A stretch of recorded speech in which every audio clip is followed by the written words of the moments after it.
क्या भारत में एक बार फिर से लॉकडाउन लगने वाला है? क्या एक बार फिर से लोग अपने घरों में बंद होने वाले हैं? जी हाँ दोस्तों, ऐसा हो सकता है क्योंकि एमपोक्स नामक एक बीमारी ने पूरे संसार में तबाही मचा रखी है। ये बीमारी हमारे भारत देश में धीरे धीरे अपना पैर पसार रही है क्या ये एमपोक्स? गाइस, जिसे 2022 से पहले मंकी पॉक्स के नाम से जाना जाता था। WHO ने इस बीमारी को ग्लोबल हेल्थ इमरजेंसी घोषित कर रखा है 2022 से। है क्या ये बीमारी? किस वायरस के कारण होती है? कैसे होती है? इसके सिम्टम्स क्या है? इसके लक्षण क्या है? इस बीमारी से कैसे बचा जा सकता है? इस बीमारी का उपाय क्या है? इस वीडियो में हम आपको बहुत अच्छे से बताने वाले हैं मंकी पॉक्स के बारे में, एमपोक्स के बारे में। आज की क्लास स्टार्ट करने से पहले मैं मेरे बारे में बता देता हूँ। मेरा नाम गाइस रवि है। मैं सभी प्रतियोगी परीक्षाओं के लिए बायोलॉजी पढ़ाता हूँ। जितने भी प्रतियोगी परीक्षाओं की तैयारी करने वाले स्टूडेंट हैं उन सभी को पता है कि भैया हम माइक्रोबायोलॉजी पढ़ते हैं। माइक्रोबायोलॉजी में हम डिसीज, एक चैप्टर है, उसके बारे में पढ़ते हैं जिसमें हम वायरस से होने वाली बीमारी, बैक्टीरिया से होने वाली बीमारी, प्रोटोजोआ से होने वाली बीमारी, कवक से होने वाली बीमारी, जेनेटिक डिसीज, अनुवांशिक रोगों से होने वाली जो बीमारी है, इनके बारे में पढ़ते हैं। वैसे ही एमपोक्स अर्थात मंकी पॉक्स जो बीमारी है, ये भी एक वायरस से होने वाली बीमारी है। तो स्टूडेंट के लिए भी इस बीमारी के बारे में जानना अति आवश्यक है और जितने भी आम नागरिक हैं उनके लिए भी इस बीमारी को जानना अति आवश्यक है, क्योंकि भैया हमारे देश में ये बीमारी पैर पसार रही है, तो इसके लिए सतर्क होना हमारी जिम्मेदारी होती है, क्योंकि हम नहीं चाहते कि भैया कोरोना के बाद में दोबारा से हमारे इस देश में लॉकडाउन लगे। तो इससे बचने का उपाय क्या है, बीमारी, सारी जानकारी देने वाला हूं मैं आपको इस वीडियो में एमपोक्स अर्थात मंकी पॉक्स के बारे में। तो सबसे पहले आप हेडिंग लगा लीजिए, बिल्कुल आसान भाषा में समझेंगे घर की तरह। एमपोक्स, इस बीमारी का नाम क्या है? एमपोक्स या फिर मंकी पॉक्स। एमपोक्स या फिर मंकी पॉक्स। 2022 के बाद में इसे WHO ने एमपोक्स नाम दिया। 2022 में इस एमपोक्स के बहुत सारे केस निकल कर आ रहे थे।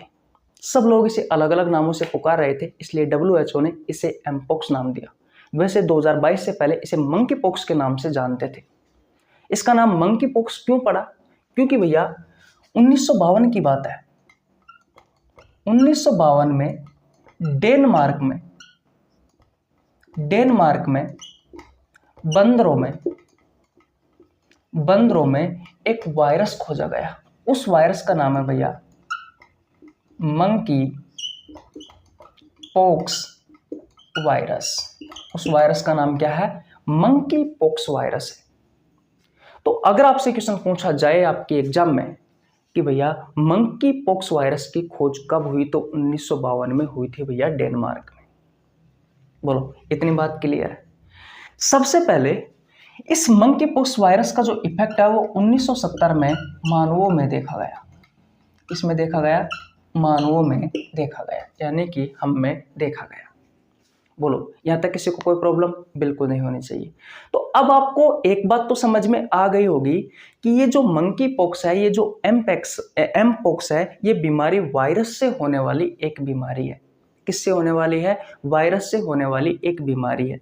कोरोना भी एक वायरस से होने वाली बीमारी है और यह हवा के थ्रू फैलने वाली बीमारी है भैया। जैसे कि कोरोना वायरस था वो हवा से फैलता था, वैसे ही एमपोक्स या मंकी पॉक्स भी हवा से फैलने वाली एक बीमारी है। और अब हम आपको आगे धीरे धीरे सारी चीजें बताएंगे किस किस से बीमारी फैल सकती है। सिर्फ मैं आपको यहाँ पर इंट्रोडक्शन दे रहा हूँ। तो इतनी बात समझ में आ गई कि एमपोक्स या मंकी पॉक्स भैया एक वायरस से होने वाली बीमारी है और उस वायरस का नाम क्या है? तो मेरे भाई, उस वायरस का नाम है monkey pox virus. Monkey pox virus. अब ये जो मंकी पॉक्स वायरस है, ये भैया जो चेचक रोग होता है, चेचक के बारे में आपने सुना है? चेचक रोग जिस वायरस के कारण होता है उस वायरस को कहा जाता है वेरियोला जोस्टर वायरस। और ये वायरस जिस फैमिली से बिलोंग करता है उसी फैमिली का ये वायरस है भैया मंकी पॉक्स वायरस। कोई अलग वायरस नहीं है ये।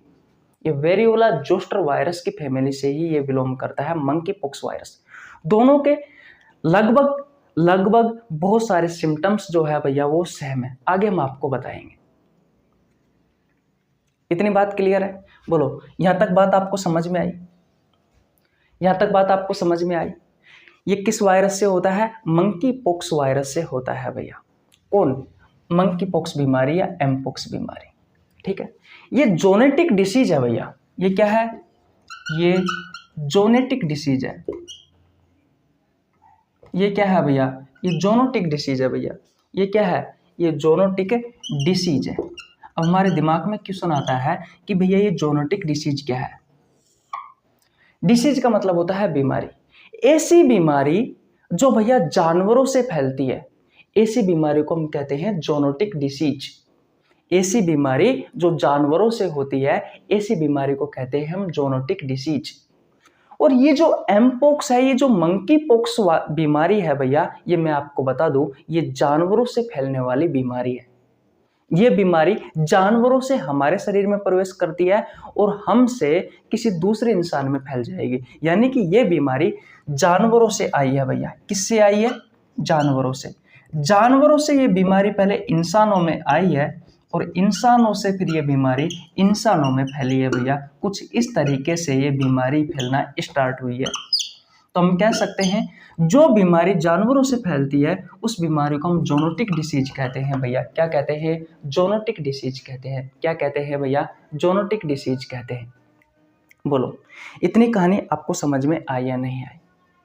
बोलो, इतनी कहानी समझ में आपको आई या नहीं आई? मैंने अब तक सिर्फ आपको 2-3 चीजें बताई है। सबसे पहले मैंने आपको बताया कि ये जो वायरस है, जिस वायरस से आपको एमपॉक्स या मंकी पॉक्स होता है, ये 1952 में डेनमार्क में बंदरों में खोजा गया। उस वायरस का नाम दिया गया मंकी पॉक्स वायरस। और 1970 में सबसे पहले ये मानवों में देखा गया। ठीक है भाई। जब पता चला कि भाई इस वायरस के कारण इंसानों में कोई बीमारी होती है, तो उस बीमारी को नाम दिया गया पहले मंकी पॉक्स। बीच में ये लुप्त हो गई थी। लुप्त तो नहीं हुई थी, वैसे केस देखे जा रहे थे, लेकिन इतना विशेषकर केस नहीं देखे गए। लेकिन 1922 के बाद में फिर दोबारा से इसके केस देखे जाने लगे, अलग अलग शहरों में, अलग अलग देशों में। वहां पर इसे लोग अलग अलग नामों से पुकार रहे थे। WHO ने इसे नाम दिया एमपॉक्स। और फिलहाल वर्तमान में ये बीमारी एमपॉक्स के नाम से विख्यात है। जिस वायरस से होती है उस वायरस का नाम है मंकी पॉक्स वायरस। ये एक जोनेटिक डिसीज है, यानी कि जानवरों से फैलने वाली बीमारी है। ये बीमारी जानवरों से इंसानों में फैलती है, फिर इंसानों से इंसानों में फैलती है। जानवरों से किस तरीके से फैलते? आपने देखा होगा गाँव में आज भी जो लोग होते हैं वो अपने हाथ को जानवरों को चटाते रहते हैं, फिर वो अपने हाथ की सफाई नहीं करते हैं और किसी न किसी तरीके से वो जो वायरस या जो बैक्टीरिया होता है वो हमारे शरीर में प्रवेश कर जाता है और हमें वो बीमारी हो जाती है। जो जानवरों के मांस खाते हैं, अगर सही अच्छे से पकाकर नहीं खाया जा रहा है जानवरों का मांस, तो भैया वैसे तो खाना ही नहीं चाहिए जानवरों का मांस, फिर भी बहुत सारे लोग खाते हैं। तो जो खाते हैं वो अगर आधा पका हुआ अगर मांस खाते हैं तो उससे भी भैया ये बीमारी हो सकती है। इसलिए मांस खाना बंद कर दीजिए। उनके पसीने से ये बीमारी आपको फैल सकती है। उनकी स्किन के कांटेक्ट में आने से भी बीमारी फैल सकती है, लेकिन प्रत्येक बीमारी स्किन के कांटेक्ट से आने से नहीं फैलती है। इस बात का भी आपको ध्यान रखना है। ठीक है, तो यहां तक बात क्लियर है? बोलो, किसी को कोई प्रॉब्लम? अब इसके मैं सिम्टम्स आपको लिखवा देता हूं। यहां तक की कहानी आपको समझ में आ गई? बोलो, किसी को कोई प्रॉब्लम? बिल्कुल नहीं होनी चाहिए। अब मैं मिटा दूं इन सभी चीजों को। ओके, अब देखिए इसके सिम्टम्स। अगर ये बीमारी आपको हो जाती है तो पहले तो मैं आपको बता देता हूं कि अगर ये वायरस आपके शरीर में प्रवेश किया, अगर ये वायरस आपके शरीर में प्रवेश किया तो 5 से लेकर के 14 दिन के बाद में आपको इसके सिम्टम्स दिखाई देने लग जाते हैं भैया। तो इसके सिम्टम्स लिख लीजिए, इसके सिम्टम्स लिख लीजिए भैया, इसके लक्षण लिख लीजिए भैया। तो मैं एक बार में लिख देता हूं और फिर मैं आपको बताने की कोशिश करता हूं एक एक करके। देखिए भैया, अब आपको कैसे पता लगेगा कि भैया ये वायरस आपके शरीर में आ चुका है? तो 5 से लेकर के 14 दिन तक आपको ये सिम्टम्स देखने को मिलेंगे। जैसे ही आपके शरीर में ये मंकी पॉक्स वायरस प्रवेश करता है, उसके 5 से 14 दिन के बीच में आपको भैया ये सिम्टम्स देखने को मिलते हैं। जैसे कि बुखार आएगा, सिंपली जैसे बुखार आता है आपको वैसे। सिर दर्द रहेगा, थकान रहेगी, आपकी मांसपेशियों मसल्स पेन रहेगा, मांसपेशियों में दर्द रहेगा। ये इंपॉर्टेंट सिम्टम्स है इस बीमारी का भैया। शरीर पर मवाद भरे दाने। देखिए, जैसे ही आपको बुखार आएगा उसके 2-3 बाद में सबसे पहले मुंह से शुरुआत होगी भैया। ये मवाद भरे जो दाने हैं आपके शरीर पर, ये आपको देखने को मिलेंगे। धीरे धीरे ये मवाद भरे जो दाने हैं वो आपके पीठ में हो जाएंगे, हाथों में हो जाएंगे, हथेली में हो जाएंगे, पैर के तलवे में हो जाएंगे, पैर में हो जाएंगे, जनांगों के पास हो जाएंगे, पूरे शरीर में, कमर में हो जाएंगे भैया। ये मवाद भरे दाने आपको देखने को मिलते हैं। फपोले पड़ जाते हैं जिसमें पस भरा रहता है, बीच में मवाद भरी रहती है, उसके बीच में खुजली भी चलती रहती है। ये बहुत ही खतरनाक बीमारी है, इसमें स्किन पूरी डैमेज हो जाती है भैया। विशेषकर ये सिम्टम्स देखने को मिलता है इस मंकी पॉक्स में। उसके अलावा बुखार, सिर दर्द, थकान, मांसपेशियों में दर्द, ये तो रहता ही रहता है। विशेषकर ये इंपॉर्टेंट है भैया। इसके मैं कुछ डायग्राम आपको लगा भी दूंगा भैया। जैसे 11-20 है ना, हाँ, तो 11-20 में यहाँ पर आप देख लेना। यहाँ पर आपको बहुत सारे ये डायग्राम दिखाई दे रहे हैं। ये जो डायग्राम आप देख रहे हो स्क्रीन पर भैया, ये देख सकते हो, ये इस तरीके से कुछ फपोले होते हैं, कुछ मवाद भरे दाने होते हैं भैया शरीर पर। ठीक है, इतनी बात क्लियर है। सूजी हुई लिम्फ नोड, कब कभी छूटती है, पीठ व कमर में दर्द रहता है भैया। ये सिम्टम्स देखने को मिलते हैं। अगर ये सिम्टम्स अगर आपको है या आपको भविष्य में अगर होते हैं, वैसे भगवान चाहे किसी को ना हो, लेकिन होते हैं, तो आप भैया डॉक्टर के पास संपर्क करें। आप डॉक्टर के पास संपर्क करें और सावधानी बरतें। इतनी बात क्लियर है। वैक्सीन भी बताएंगे इसके बारे में भैया, सारी चीज़ें बताने वाले हैं। तो सबसे पहले तो सिम्टम्स तो आपको समझ में आ गए होंगे। बुखार रहता है, सिर दर्द रहता है, थकान रहती है, मांसपेशियों में दर्द रहता है, लिम्फ नोड में दर्द रहता है, शरीर पर मवाद भरे दाने रहते हैं भैया। ये बहुत ज़्यादा इंपॉर्टेंट है, कब कब भी छूटती है। इसके अलावा पीठ व कमर में भी दर्द रहता है। इतनी कहानी समझ में आ गई आपको? ओके, स्क्रीनशॉट ले लीजिए। अब मैं आपको कुछ इससे संबंधित बचाव बता देता हूँ भैया, किस तरीके से आप भैया इस बीमारी से बच सकते हैं। इतनी बात क्लियर है? ओके, स्क्रीनशॉट ले लीजिए भैया। ले लिया? ओके, देखिए भैया, किस तरीके से आप इस बीमारी से बच सकते हैं। जो मैं कहता हूं इन बातों को विशेषकर ध्यान रखना। सबसे पहले मैं आपको बता देता हूं, ये जो बीमारी है, ये बीमारी किसको ज्यादा प्रभावित करती है? छोटे बच्चों को, बूढ़े लोगों को, या फिर जिसका इम्यूनिटी सिस्टम कमजोर होता है, इम्यून सिस्टम, प्रतिरक्षी तंत्र, ऐसा तंत्र जो बीमारियों से बचाता है, उनको सबसे ज्यादा ये बीमारी चोट पहुंचाती है भैया। ठीक है, अब इसके बचाव देख लीजिए। आपको इन बातों का ध्यान रखना है। पहला, संक्रमित जानवरों को छूने से बचें। आपको पता लग रहा है कि भैया ये जानवर है, इस जानवर में ये मंकी पॉक्स वायरस है, तो उसको छूने से बचें। हाथ ना चटाए, उसका मांस ना खाए, उसके पसीने से भी बचे। तो इन चीजों का आपको ध्यान रखना है। ठीक है, संक्रमित व्यक्ति के कपड़े यूज ना करें। अगर आपको पता लग रहा है कि भाई ये कोई रोगी है जिसको मंकी पॉक्स हो रखा है, तो उसका कभी भी कपड़ा यूज नहीं करना है। अपन क्या करते हैं नॉर्मली केस में, जैसे कि अगर कोई अपना रूम पार्टनर रह रहा है, अपने साथ में कोई रह रहा है, तो उसका अपन हैंकी वगैरह यूज कर लेते हैं, उसके कपड़े पहन लेते हैं, उसकी शर्ट पहन लेते हैं। वैसा नहीं करना है आपको। जिस बिस्तर पर वो सोता है उसे भी हमें यूज नहीं करना है, उससे दूरी बना लो। जब भी आप हॉस्पिटल में जाते हो, वहां पर आपको पता लगे कि भाई ये मंकी पॉक्स का अलग से वार्ड है, तो पूरी जो मेडिकल किट होती है, दस्ताने वगैरह, मास्क वास्क लगाकर जब चाहिए आप उनके पास, और आते ही फिर स्नान करिए, अपने हैंड वॉश करिए। इन सभी चीज़ों का आपको ध्यान रखना है। ठीक है, संक्रमित व्यक्ति को छूने से बचें। अगर आप उसके साथ रह रहे हो, उससे हाथ मिला रहे हो, गले लग रहे हो, उसके अलावा उसके साथ में अगर आप खाना खा रहे हो, तो भैया ये सब चीजें ना करें। आगे मैंने लिख रखा है, छींक, खांसी और लार की बूंदों के संपर्क में ना आए।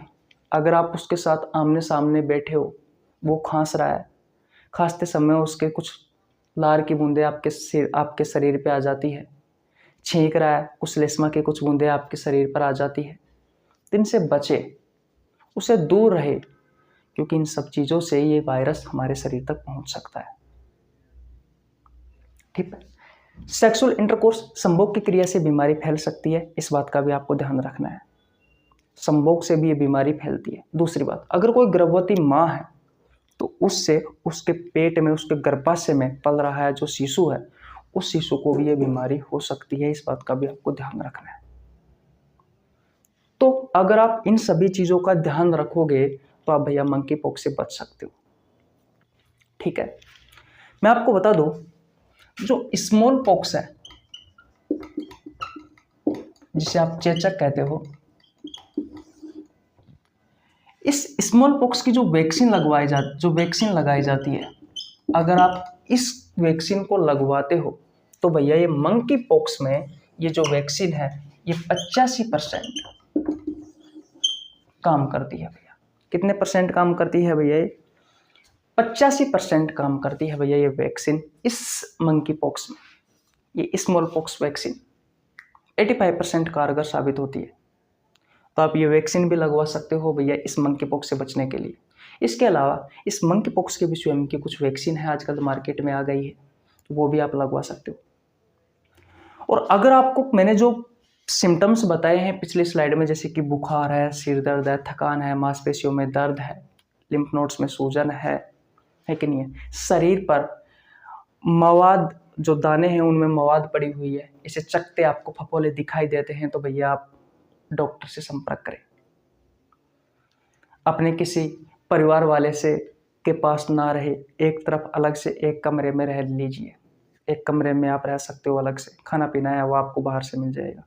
अगर आप अपने परिवार के साथ रहोगे, अपने दोस्तों के साथ रहोगे, अपने फैमिली के साथ रहोगे, तो एक दूसरे से हो सकता है, एक दूसरे से बीमारी फैल सकती है। ठीक है भैया। तो मैंने आपको रोकथाम बताया। उपचार क्या है? उपचार तो यही है, ध्यान रखो, डॉक्टर के पास जाओ, वैक्सीन बताई, सिम्टम्स बताए, ये मंकी पॉक्स है क्या, ये सारी चीज़ें मैंने आपको बताई, किस तरीके से आप इस बीमारी से बच सकते हैं। वैसे तो नॉर्मल केस में तो ये मंकी पॉक्स इतना इफेक्ट नहीं होता, लेकिन जब ये बहुत ज़्यादा कंडीशन में, कहने का मतलब ज़्यादा हाई लेवल पर हो जाती है, तब जाकर के इंसान की मृत्यु होती है भैया। तो इस चीज़ का भी आपको ध्यान रखना है। तो आशा करता हूँ मंकी पॉक्स के बारे में आपने बहुत कुछ सीखा होगा आज की इस वीडियो में। बिल्कुल आसान भाषा में मैंने आपको समझाने की कोशिश की है। अगर आपको वास्तविकता में ये अच्छी लगी हमारी वीडियो, तो वीडियो को लाइक कर दीजिए, आपके छोटे भाई के लिए एक प्यारा सा कमेंट कर दीजिए, चैनल पर नए तो चैनल को सब्सक्राइब कर लेना, बेल आइकन को प्रेस कर लेना, ताकि आपके पास हमारी वीडियो का नोटिफिकेशन टाइम टू टाइम पहुंच सके। मिलते हैं भाई नेक्स्ट वीडियो में, तब तक के लिए जय हिंद, जय भारत, राम राम।